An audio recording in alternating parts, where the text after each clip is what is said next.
Bonjour à tous et bienvenue sur la chaîne Wrestling Love. On se retrouve aujourd'hui pour une toute nouvelle vidéo. Alors, dans cette vidéo, on va parler Pro Wrestling Noah, puisqu'on va faire la review du coup du dernier jour du N1 Victory 2021. Dernier jour du N1 qui s'est déroulé aujourd'hui, hein, donc c'était la nuit dernière en soi. C'était, bon, je l'ai pas live évidemment, c'était à 4h30 du matin, donc voilà. Mais dernière journée de ce N1 Victory qui m'a hypé bien personnellement, et du coup qui comptait les demi-finales qui étaient placées assez tôt dans la carte, et la finale qui était donc en main event évidemment. C'était évidemment un Korakuen Hall.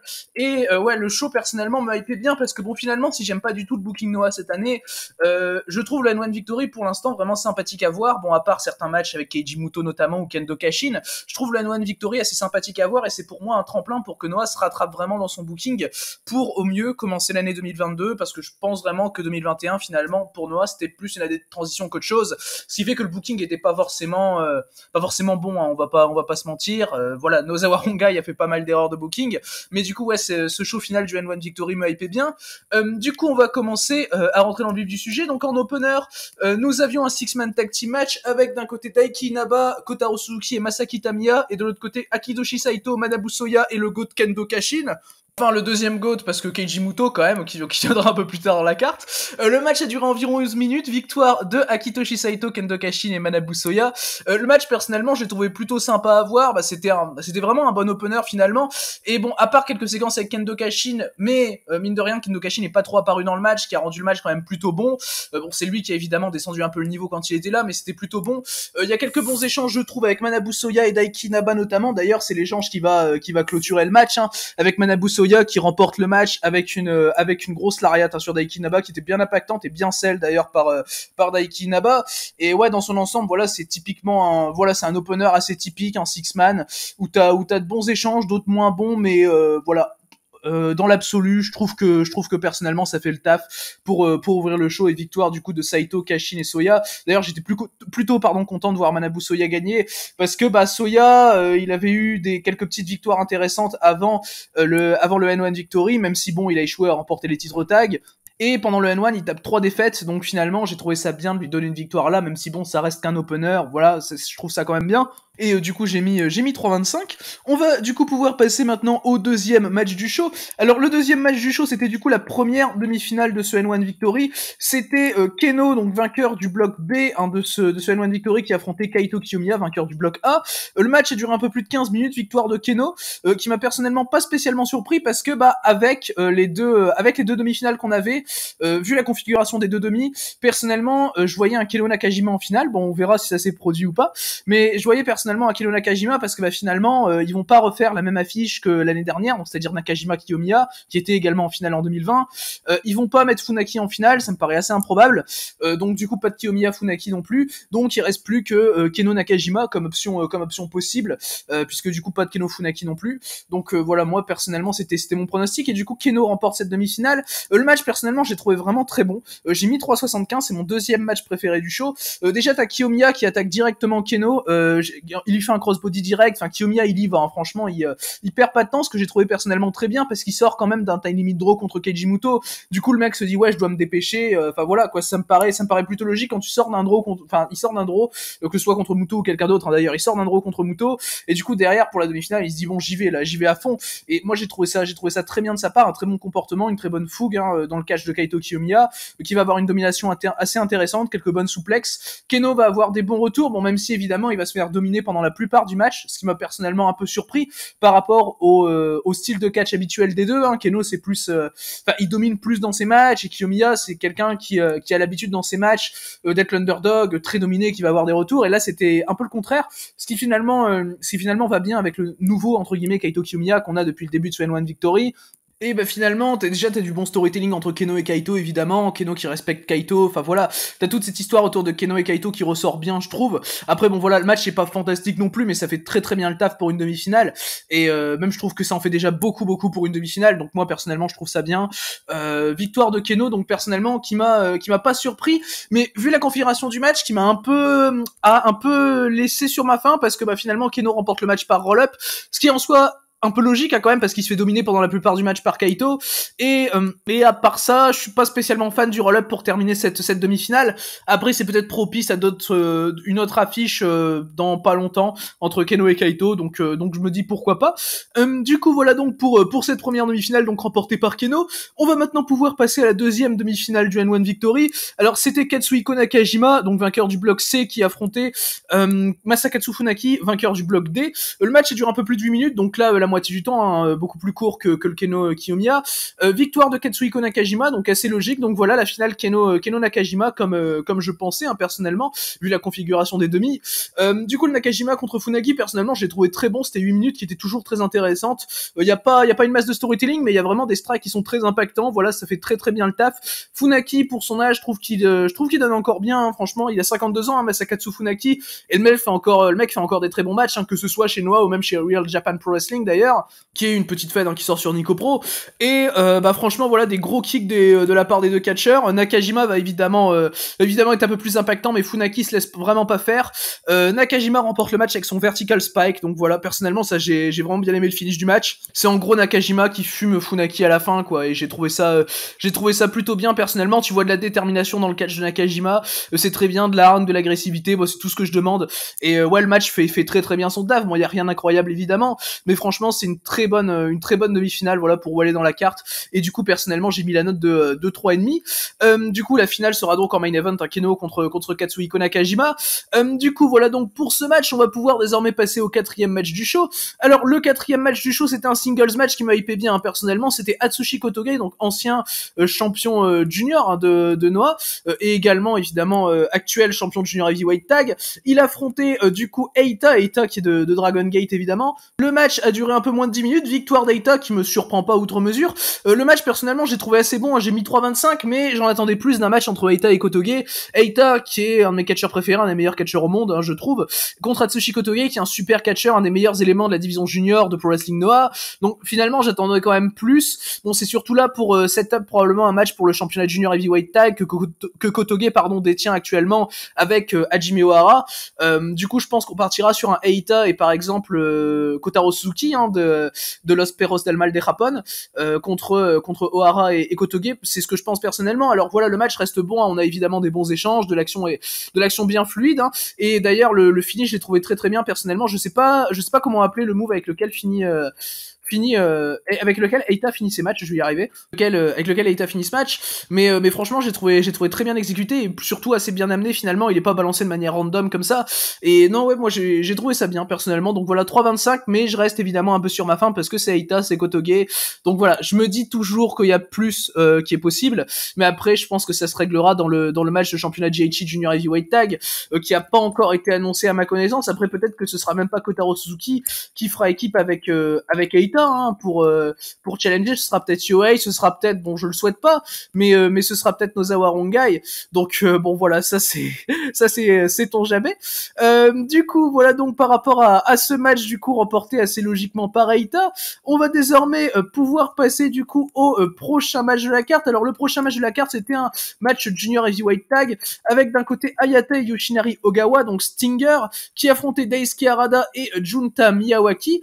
Le match a duré un peu plus de 8 minutes. Alors le match s'est terminé sur un magnifique double pin, booking de la division junior tag de Noah, c'est magnifique, et booking un peu de Stinger évidemment qu'on a là.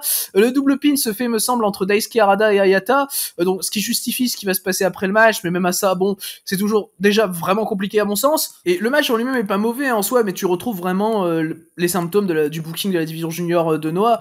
Bon j'ai quand même mis 3 parce que franchement t'as de la bonne action, t'as des bons échanges entre Hayata et Harada qui montent de la hargne entre les deux catcheurs. Les deux mecs ont déjà fait un time limit draw, donc c'était lors du show Noah je vais perdre le nom du show, c'était lors du show Noah Sanctuary il me semble, et ils ont déjà fait un time limit draw, ils sont prévus dans pas longtemps pour s'affronter pour le championnat junior heavyweight, donc je crois que c'est dans le show du 10 octobre qui verra également Naomichi Marufuji défendre son titre contre le vainqueur du N1 Victory. Et du coup Harada contre Hayata, c'est du coup ce qu'on va encore avoir juste après ce tag qui a fini en double pin, du coup parce que les deux veulent se départager. Du coup on lance un contrat entre Harada et Hayata et le match se finit en 59 secondes avec une victoire de Daisuke Harada. Donc bon voilà, c'était compliqué. T'as Hayata, il décide de se barrer. Enfin bref, c'était c'était voilà, c'était du booking junior, voilà, parce que bah du coup il y a aucun intérêt à relancer le match, c'est pour faire ça. Autant juste rien faire, laisser couler, t'as fait ton double pin, tu vas voilà, mais juste non, en fait c'est complètement con je trouve, parce que bah finalement tu balances la fiche comme ça, en fait tu fais comme si la fiche pouvait être placée là dans cette condition là, alors que le match va avoir lieu dans une semaine pour le championnat junior heavyweight. Donc moi je trouve ça un peu compliqué niveau booking. Après en soi voilà c'est pas horrible non plus, on a vu pire cette année chez Pro Wrestling Noah, mais ça aurait clairement pu être évité et ça c'est un point assez négatif sur le show. Mais du coup ouais voilà, donc double pin et victoire d'Arada derrière par count out je crois. Donc bah voilà, toujours pas de vrai vainqueur hein, dans ces matchs. Du coup voilà, donc par rapport à ces deux matchs, du coup enfin c'est ce match qui s'est transformé en double match, on va désormais pouvoir passer au prochain match du show. Alors le pré-main event pardon du show, du coup c'était un 6-man tag team match avec d'un côté Keiji Muto, Masaaki Mochizuki et Masato Tanaka, donc la M's Alliance, et de l'autre côté le Sugiura-gun, donc Kazuyuki Fujita, Kazushi Sakuraba et Takashi Sugiura. Alors là déjà on voit qu'on a des noms qui sont prêts pour frapper, et c'est le cas, le match a bien tapé, hein, vous inquiétez pas. Très clairement on a des bons échanges de strike, des très bons échanges de strike même. Mes préférés personnellement c'est ceux entre Sugiura et Masato Tanaka, c'est quand même assez paradoxal si on part du principe que j'ai pas aimé leur match solo de Kawasaki Go. Ceux entre Sugiura et Masaaki Mochizuki sont également très impactants. Évidemment, bon, t'as Mochizuki, le mec, il va pas se retenir dans ses strikes. C'est d'ailleurs Sugiura qui prend la victoire sur Mochizuki avec un Olympic Slam. Simple, basique, efficace. Voilà, ça fait très bien le taf. Muto va pas spécialement faire tâche, je trouve, dans le match. Bon, évidemment, il est moins bon que les autres, hein, mais il apparaît pas des masses. Voilà, le peu qu'on a, ça passe encore, on va dire. Donc voilà, moi je trouve qu'il a pas fait tâche dans ce match, hein, Keiji Muto. Donc voilà, c'est déjà un bon début pour lui, ne pas faire tâche dans un six-man. Bon voilà, c'est pas, ça va corps. Mais bon voilà, très clairement après au-delà de ça, on a d'autres bons échanges. Donc j'ai cité Muto, son meilleur échange c'est avec Kazuyuki Fujita à mon sens, où t'as un spot du figure 4 qui est peut-être un peu long mais qui est assez intéressant j'ai trouvé. Fujita il va pas se laisser faire évidemment, enfin voilà, t'as un bon échange entre les deux, t'as un bon face-off. Après voilà, les autres catcheurs vont évidemment très bien faire leur taf, des gros coups d'avant-bras de la part de Sugiura tout au long du match. Voilà, c'est sa marque de fabrique, un Takashi Sugiura, il les fait toujours aussi bien, ça a toujours autant d'impact, et voilà, dans le match dans son ensemble a très bien fait le taf. Victoire du Sugiura-gun du coup en 18 minutes, c'était peut-être un poil trop long, mais bon c'est Noah, c'est un pré-main event, du coup on s'y attend quand même. Mais ouais, victoire du Sugiura-gun avec Sugiura qui fait donc le tomber comme j'ai dit sur Masaaki Mochizuki. Du coup voilà, donc par rapport à ce match auquel j'ai mis du coup la note de 3,5 et 3,5 pour Muto, c'est pas souvent que ça arrive, bon bien que là ce soit dans un six-man. Du coup on va désormais pouvoir passer au main event de cette 6e journée du Noah N1 Victory 2021. Le main event c'est du coup évidemment le match sur lequel je vais avoir le plus de choses à dire. C'était la finale du N1 Victory, donc le plus gros tournoi de l'année de Pro Wrestling Noah. Keno affrontait donc Katsuhiko Nakajima, hein, les deux ont remporté leur demi-finale un peu plus tôt dans le show évidemment comme je l'ai dit. Et ce Nakajima contre Keno, il était tout simplement fantastique. Le match dure du coup 20 minutes. Victoire de Katsuhiko Nakajima qui remporte donc le N1 Victory cette année, qui fait donc le back-to-back, qui remporte du coup les deux N1 Victory, les deux derniers N1 Victory. Donc 2020, il avait battu Kaito en finale, et 2021, il bat donc Keno. Le match est génial. Personnellement, j'ai mis la note de 4,5 parce que donc je peux pas spécialement aller plus haut, mais franchement, ça reste vraiment une très grosse perf de la part des deux hommes. Ça rentre dans mon top 20 de l'année assez sûrement. Alors Nakajima et Keno, déjà de base, ils se respectent quand même énormément parce que du coup ils se serrent la main juste avant que le match commence, ce qui est quand même un geste assez rare avec Keno, hein, faut le rappeler. En général, il le fait qu'avec Kaito Kiyomiya, et là il le fait avec Kazuhiko Nakajima. Les deux mecs sont dans le même clan, sont les mecs les plus hauts du clan Kongo, du coup ce qui fait que t'as une finale entre les deux qui est quand même quelque chose d'assez symbolique pour le clan. Nakajima, il a donc en arrivant dans ce match, comme je l'ai dit, la possibilité de gagner 2 fois d'affilée le N1 Victory, sachant qu'en plus l'année dernière il avait échoué contre Shiozaki pour le GHC Heavyweight. Là il fait tout pour réussir son title shot derrière, et c'est d'ailleurs le cas. Nakajima remporte ce N1 et du coup il a plus que son title shot à réussir pour faire ce qu'il avait pas réussi à faire en 2020, et c'est personnellement ce qui va se passer à mon sens. Le match contient un super storytelling, je trouve. Enfin, les deux, tu vois, quand même, qui se respectent, qui se connaissent bien, mais qu'en même temps qu'ils se connaissent bien, c'est juste, je t'attaque la gueule, quoi. C'est les mecs se lattent la gueule à coups de pied, à coups de claque également. Enfin, je veux dire, à un moment, t'as un échange de coups de pied qui est incroyable entre les deux. Enfin, les mecs, je sais pas comment ils font pour tenir debout avec avec l'impact des coups de pied. Enfin, franchement, que ce soit de Nakajima ou de Keno, d'ailleurs, je praise souvent les gros coups de pied de Nakajima, mais Keno sur ce coup-là, il a été monstrueux également.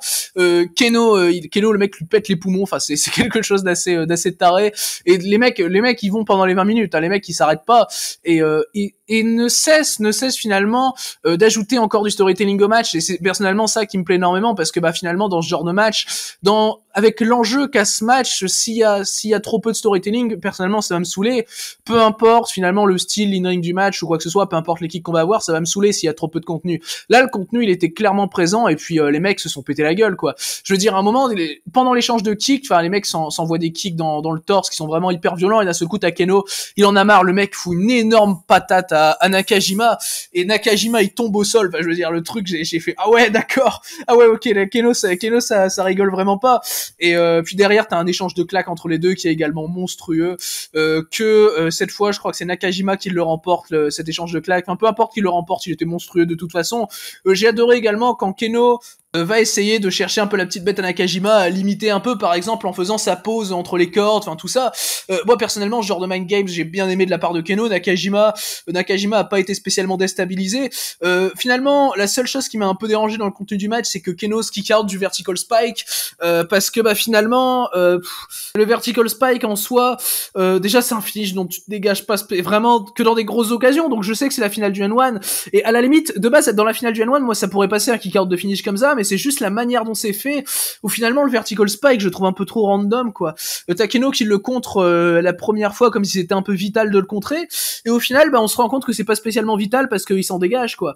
Donc personnellement j'ai trouvé ça un poil incohérent, surtout que c'était peut-être fait un peu tôt par rapport au match, je crois que c'est fait au bout de 10-11 minutes. Bon, même si en soi le match dure 20 minutes au total, mais bon voilà, moi j'ai personnellement trouvé ça un peu tôt pour le faire. Et voilà, à part donc comme j'ai dit le kick out du vertical spike, bah finalement rien me dérange spécialement dans le match. Alors par rapport au choix du vainqueur de ce N1 Victory, alors personnellement je pense qu'il y a des choses à faire avec Katsuhiko Nakajima vainqueur, ça me paraît assez clair. Je pense que Nakajima va prendre le titre de Naomichi Marufuji qui challenge du coup pour la journée du 10 octobre.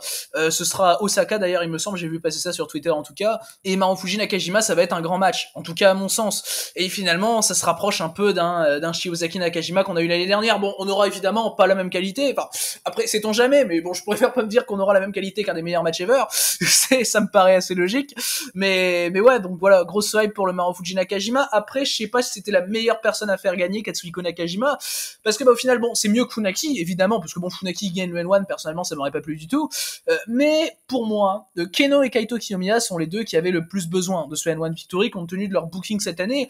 Kiyomiya à la limite je commence un peu à y croire à Kaito Kiyomiya, je commence vraiment à croire en Kaito Kiyomiya pour l'année 2022, là où sa storyline me désespérait totalement, mais avec ce N1, avec ce draw contre Muto, je commence un peu à y croire. Mais Keno, bien que le mec fasse une perf incroyable contre Katsuhiko Nakajima, fasse une super perf contre Kaito, y a pas de problème avec ça, Keno j'y crois pas. Keno j'arrive pas à me dire le mec est dangereux quoi, c'est quand même vraiment dommage je trouve, parce que bah finalement ces matchs pourraient être encore plus exceptionnel, et notamment le match contre Nakajima pourrait être encore un level au-dessus, bon, ce qui est quand même très difficile à faire, je le conçois, mais pourrait être encore un level au-dessus si je croyais vraiment en Keno, si je me disais le mec est vraiment très dangereux. Mais finalement pour moi le match qu'il a eu contre le Great Muta en juin, mais il l'a complètement tué pour moi, et vraiment pour moi le N1 Victory aurait énormément servi à Keno, énormément servi à lui reconstruire une certaine crédibilité, bien que là il arrive en finale, c'est quand même pas dégueu, et ce qui le répare un peu à mon sens, mais bon voilà, je trouve que Nakajima c'est peut-être pas le meilleur choix à prendre compte tenu des 4 catcheurs qui restaient probables pour remporter ce N1 Victory 2021. Après c'est quand même un bon choix, et je suis très content pour Nakajima, et j'espère évidemment qu'il prendra le titre à Marufuji, même si en soi ce serait pas déconnant d'installer un peu plus long règne à Marufuji, mais bon on verra ça du coup. Voilà donc c'est ce main event donc remporté par Katsuhiko Nakajima, auquel j'ai mis du coup la note de 4,5, qui conclut cette dernière journée du N1 Victory 2021. Du coup par rapport au show dans l'ensemble, personnellement j'ai trouvé que c'était un show bien intéressant. Bon évidemment t'as quelques petites erreurs de booking, notamment du côté du tag junior qui s'est transformé en un contre un junior, enfin voilà, assez con niveau booking, mais à part 2-3 trucs comme ça, franchement le show était très bon, un gros plaisir pour ma part en tout cas. Les deux demi-finales sont très bonnes, et la finale est géniale, la finale est un des meilleurs matchs de Pro Wrestling Noah cette année. Pour moi, c'est leur deuxième meilleur match cette année à la Noah, juste derrière le Aggression contre Takashi Sugiura et Katsushi Sakuraba, qui figure d'ailleurs dans mon top de l'année. Et bah au final ça nous donne un show qui est vraiment très bon avec un main event que je peux que conseiller personnellement, un Keno contre Nakajima, qui est comme j'ai dit un des meilleurs matchs de Noah cette année, et voilà, un match qui est dans mon top 20 pour l'instant cette année. Mais du coup voilà donc pour cette review du coup du 6e jour du N1 Victory 2021. Du coup merci à vous d'avoir écouté cette vidéo, j'espère qu'elle vous aura plu, et du coup d'ici les prochaines vidéos, je vous dis à la prochaine.